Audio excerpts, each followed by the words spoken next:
at the ICA right now, you'll find a series of towering figures. It's as if they've arrived from another time or even another world.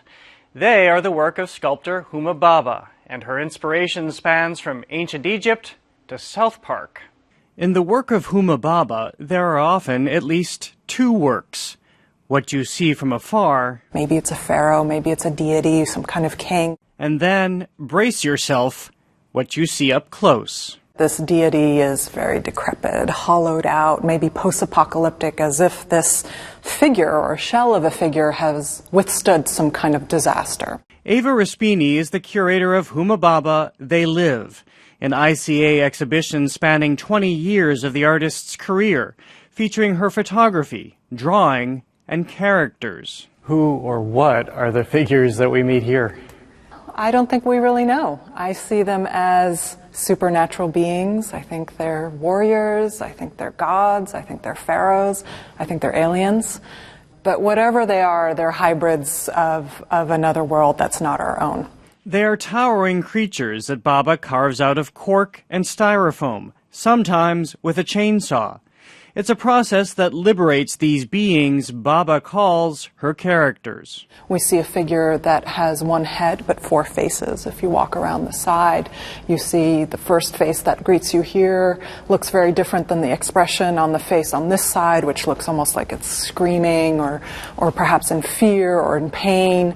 And then you walk around and see two other faces, and this to me recalls multi-headed Hindu deities. But you can smell the work.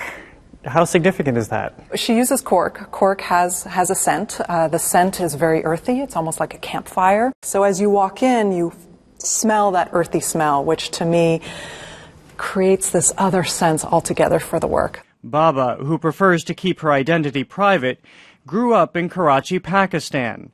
Her work, Raspini says, often harkens back to home, a place at the intersection of thousands of years of civilization and culture, but also of displacement and violence. This piece is titled Bumps in the Road. Is this some of the darkest that we see her work get? I think so. I think so. This is a decapitated head that seems to be walking down the road with its counterpart here, which are legs. And what you see is a road that seems really slick or charred. And the title comes from something she overheard on the radio. Where she was listening to a U.S. soldier describing their experience in Iraq and Afghanistan and their experience of going down the road in a truck or a tank. And the bumps in the road, he referred to that as collateral damage. So talking about running over dead bodies on the road. But you have to remember, these are the landscapes of her youth and the ways in which those wars and disasters have utterly changed that landscape. A lot of people, when they talk about her work, immediately talk about how dark it is. That there's a ghoulish nature to it. Is that completely fair? I think there's more than just that. There's also a clear love of material, a clear love of making, a clear love of the figure and what it stands for in the history of sculpture for millennia. Bhaba came here to the United States to study art in the 1980s. She was trained as a painter, but as a sculptor is self-taught and makes all her work alone by hand. For many years, she worked in relative obscurity and relied on basic and found materials, styrofoam, chicken wire, and clay.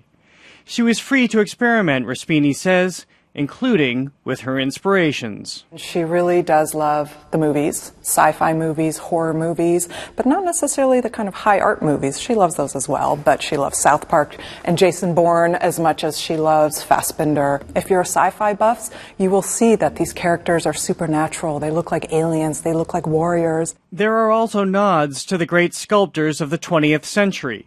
Rodin placing his work on stage, Louise Nevelson assembling found materials, and Alberto Giacometti erecting his own singular species.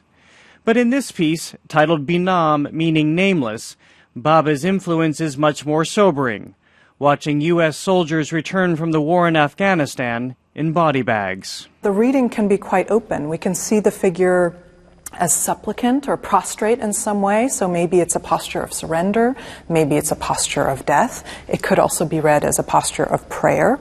The black garbage bag has been read also as a burqa, and also could be sort of thought of as some kind of blanket, or in a way could be thought of as a cocoon, as if maybe there's the possibility for rebirth here. The figure has hands and a tail.